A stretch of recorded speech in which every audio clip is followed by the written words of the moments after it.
విజయనగరం నుండి శివశంకర్ మరింత సమాచారం అందించడానికి సిద్ధంగా ఉన్నారు. శివశంకర్, చెప్పండి, విజయనగరంలో పరిస్థితి ఎలా ఉంది? చాలా మంది వృద్ధులు కూడా, మంచంలో ఉన్న వృద్ధులు కూడా తమ జీవనాధారం అదే కావడంతో పెన్షన్ కోసం గంటల తరబడి వెయిట్ చేస్తున్న పరిస్థితి మనం చూస్తున్నాం. ప్రస్తుతం అక్కడ పరిస్థితి ఎలా ఉంది?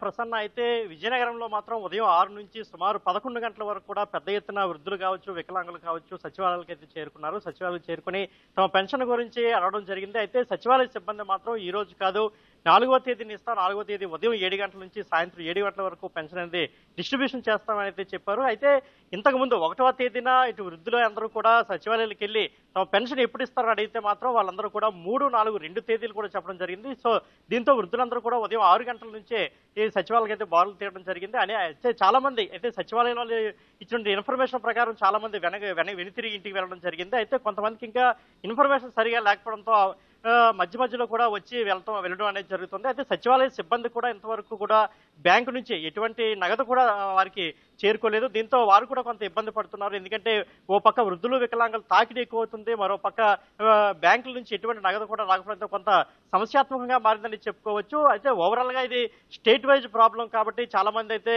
దీంతో కొంతమంది అసహనం వ్యక్తం చేస్తున్నా, కొంతమంది అర్థం చేసుకుని వెన్ను తిరగడం జరుగుతుంది. అయితే ఇప్పటికే జిల్లా కలెక్టర్ నాగలక్ష్మి కూడా 4వ తేదీనే వృద్ధులకు కావచ్చు, పెన్షన్దారులందరికీ కూడా పెన్షన్ ఇస్తామని చెప్పారు. అదేవిధంగా గిరిజన ప్రాంతాలు కావచ్చు, కొన్ని సమస్యాత్మక ప్రాంతాల్లో మాత్రం వారి వద్దకు వెళ్ళి, అంటే సచివాలయాలకు రాకుండా దగ్గర ఉన్నటువంటి స్కూల్స్ కావచ్చు, కమ్యూనిటీ హాల్స్ కావచ్చు, అక్కడికే వెళ్ళి వాళ్ళకి అందరికీ కూడా పెన్షన్లు ఇచ్చే ఏర్పాట్లు చేయాలని ఇప్పటికే ఆదేశాలు జారీ చేయడం జరిగింది. అదేవిధంగా ప్రతి సచివాలయంలో కూడా ఎలాంటి వృద్ధులకి, వికలాంగులకి ఎలాంటి అవాంతరాలు కంటే ఇటువంటి సమస్యలు కూడా, ఇబ్బందులు కూడా రాకుండా అక్కడే టెంట్లు కావచ్చు, కుర్చీలు కావచ్చు, వాటర్ సదుపాయం ఇవన్నీ కూడా అరేంజ్ చేయాలంటే ఇప్పటికే అటు మున్సిపల్ అధికారులు కావచ్చు, జిల్లా కలెక్టర్ నాగలక్ష్మి కూడా ఇప్పటికే స్పష్టమైనటువంటి ఆదేశాలు ఇవ్వడం జరిగింది. దీంతో అక్కడక్కడ సచివాలయాలు అయితే ఇప్పటివరకు ఏర్పాట్లు అయితే పూర్తి చేశారు, కానీ కొన్ని సచివాలయాలు ఇంకా ఏర్పాట్లు పూర్తి చేయనటువంటి పరిస్థితి ఉంది.